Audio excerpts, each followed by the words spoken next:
Before we move on to the next chapter, where we talk about how we can go about optimizing our assets, what I'd like to do is just spend a second here with this document that you can open from your exercise files folder. It's called multipage.psd. Now, the mock-up that we created together was essentially a one-page design. So everything that we wanted to appear within the website appeared within that one page. But oftentimes, you're going to be creating websites that will contain multiple pages. And the question is, how can you show a client what a multi-page website would look like inside of Photoshop? And there's a couple different workflows. You could create separate documents for all the different pages within the website.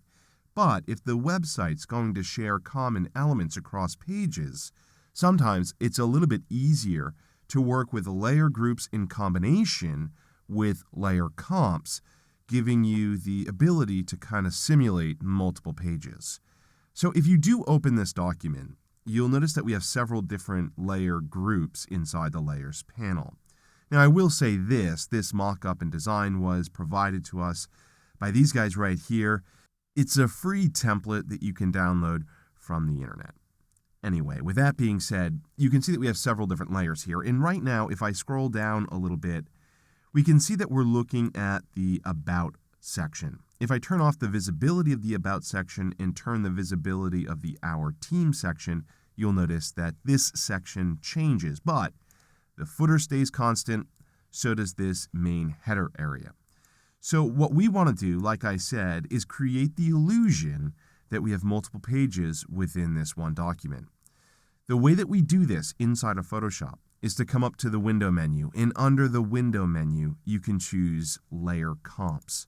Once you choose Layer Comps, right now, we don't really have any comps, but what we want to do is turn on the first section in terms of the visibility of the layer group. In this case, it's About, and then we can come over and click this button right here, which will create a new layer comp.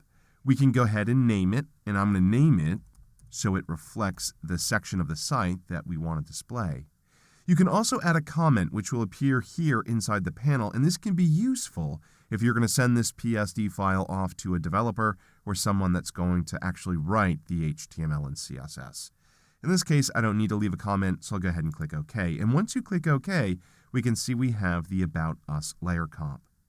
Then what we want to do is turn off the visibility of the About layer group and turn on the visibility of the Our Team layer group. And then we're going to come over and click this button right here, which will create a new layer comp. And again, we'll go ahead and name it in a way that makes sense. So I'll call this Our Team. Then I'll come over and click OK. And then it's basically repeating that process over and over and over again. So I'll go ahead and create one more layer comp. I think you get the idea in terms of how this works. To save a little bit of time, though, this will be the last layer comp that I create. So we have 3 here. So if we were showing this site to a client, what we would do is start on the About Us layer comp. They would be able to view this page and get an idea as to what the About Us page would look like. But then you want to show them the Our Team page. All you have to do is click this button right here to move to the next layer comp. And you'll notice that this section down here towards the bottom changes much like you would see in a web browser. Again, I can click this right button, and again, this section changes. So that's how layer comps work. They can be really useful for trying to illustrate multi-page web designs. The last thing that I want to say when it comes to layer comps is that you might want to use a panel that's included with the Layer Comps panel, which is the Notes panel. The Notes panel is automatically grouped with the Layer Comps panel, but if you don't see it for some reason, you can come up to the Window menu, and from the Window menu, you can choose Notes. Again, this can be really useful if you're working with a developer that's ultimately going to be writing the CSS and HTML for this page. For example, maybe you want to make sure that they're going to use this purple color when the end user hovers over one of these buttons. If that's the case, you can use the Notes tool, which is available underneath the eyedropper tool. You'll notice it's one of those hidden tools. If you select the Note tool, you can then come over and click next to that object, and type in a note. And I'll go ahead and type in purple color will appear on rollover.